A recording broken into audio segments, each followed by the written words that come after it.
আপনার নাম? আমার নাম খালেদা। বাসা কোন জায়গায়? এটাই এটা কোন ইউনিয়নের ভিতরে?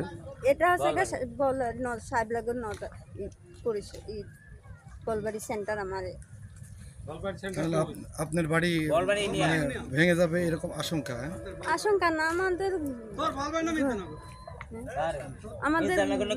নাই থাকার জায়গা নাই, দাঁড়ানোর জায়গা। আমার দাইস কয়েকদিন আমার ভাত পানি রান্না নিকো আমার বাপ মার বাড়ি না জানি কখন ভেঙে যায়। আমাদের বাপ মার বাড়ি থেকে আজ বাপ মা আসবিলি তারা দেখছে, টানছে, খাটিতেছে, তারা রান্না করলে এসে খাবার থুই যাচ্ছে, তারা ভিতরে বুঝ দিয়েছে কি বুঝ আসছে, যখন বাড়ির দিক গাঙের দিকে এসে কখন দিন বসে লেছে কাদা পানি ভাঙি, কিন্তু তাও আমার জানে বুঝ আসছে না। রাত্রি ঘুমই হয় না, যে কোথায় যাই দাঁড়াবো, কোথায় কি করে মনে হয় যে ঘর আমার লাগি গেল, এরকম আমার ভিতরে টেনশন ঢুকে গেল। এখন কি হলে ভালো হয় আপনার কাছে? আমার এখন বেড়িবাদ না দিলে আমার বাড়ির থাকা বাড়ির নদী গর্ভে নদীর গর্ভে চলে যাবে। আমাদের থাকবি কি, মানুষের যেখানেই থাকুক বাসাটুক থাকলে সেইটুকুই আশায় থাকে, আমার সে বাসাটুকু মনে হয় থাকবে না। রাজু বিশ্বাস, আপনার বাড়িটা কোন জায়গায়? এই জায়গায় বাড়ি। আপনাকে তো মানে আমরা বেকায়দা টেনশনে লইছি, ভাত পানি নাদা ভাত পড়ি থাকছে, কিন্তু এই টেনশনে খাতি পাচ্ছে। কি টেনশনটা হচ্ছে? কি এই নদী ভাঙনে আসছে। ধরো আমার জমি কেনার মতন কায়দাও নেই, আর এক জায়গায় নাই ভাঙি গেল, এক জায়গায় তুলবো তার মতনও আমরা কায়দা নাই। এইরকম টেনশনে আমরা। ছেলে পেলে কয়টা? দুটি ছেলে। দুটো ছেলে। তারা কি বিয়ে শাদী করছে? একটা বিয়ে শাদী করেছে আর একটা কোনো করেনি। সংসারে আয় উৎসের ব্যক্তিকে আয় একটু যেটুকু করতেছিল এই নদী ভাঙনে আমার, আর এই যা 2-3 বছর আর আয় আর করতে পারছি না। এখন আর কিছু না, এই আমার এই আবাদি জমি যা ছিল, যাই হোক আমরা টুকটুক করে নদী গর্ভে বিলীন হয়ে গেছে না? ওইদিকে আমরা বাড়ি ঘর করেছি। কি হলি পারে আপনার মনে ভালো লাগে? এখন আমার ভাতটা হলি পারে, এইটি আমরা ভালো করে ভাত যেখানে খাইটি খুঁটি আনি আমরা খাতে পারবো না। স্থায়ী একটা বাদ দরকার। আমার বাসাটুক থাকলে তাই আমরা খাইটি করি, যে দেশে তিন যশোর মাসে খাইটি খুঁটি আনি খাতে পারে। এই আমার স্বপন মূল্য। আপনি আসছেন এখানে? আমি নদী দেখতে আসছি, মনে করেন নদীতে এখানে কাজও করছি, বস্তা ভরি।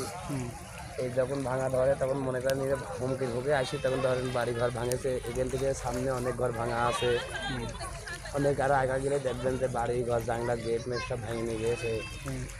যে ব্যাগ ফেলানো দেখছি, এই যে ব্যাগ ফেলা কি এই ভাঙা প্রতিরোধ করা সম্ভব?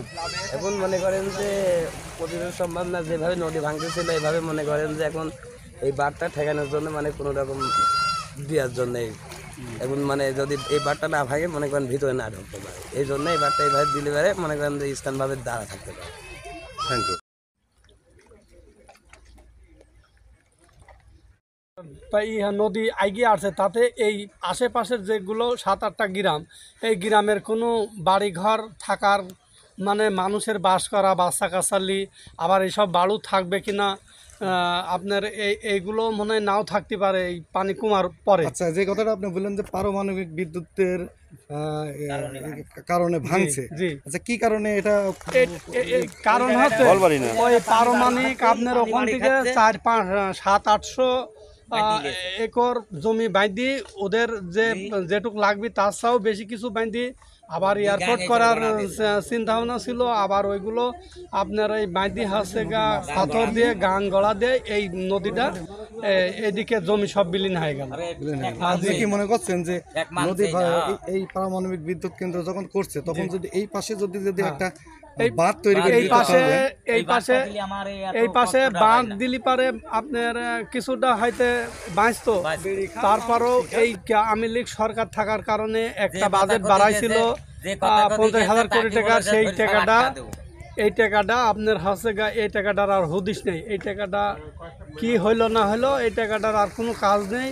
পরে এই মাসখানেক আগে আমরা মানববন্ধনে গেছিলাম কুষ্টায় যাই, ডিসি কোর্টে যাই সারি আপনার এই 4-5 হাজার মহিলা দিয়ে পুরুষ দিয়ে গেছিলাম, যাই সারি এই কামটা ডিসি কোর্টের থেকে পানি উন্নয়ন বোর্ডে যাই সারি প্রত্যেকটা অফিসারে ধরি আমরা যতবার এই রায় না দেয় ততবার আপনার ওই বাড়াইছিলাম না বাড়ানোর কারণে আপাতত এই হচ্ছে এই বস্তা আপনার এই পড়ছে, আপাতত ফেললো। এখন এইভাবেই মোটামুটি কাম চলছে। আজকে লেবার হয়নি, প্রত্যেকটা নৌকায় আপনার বালু লোড, এই বৃষ্টির কারণে লেবার আসতে পারেনি।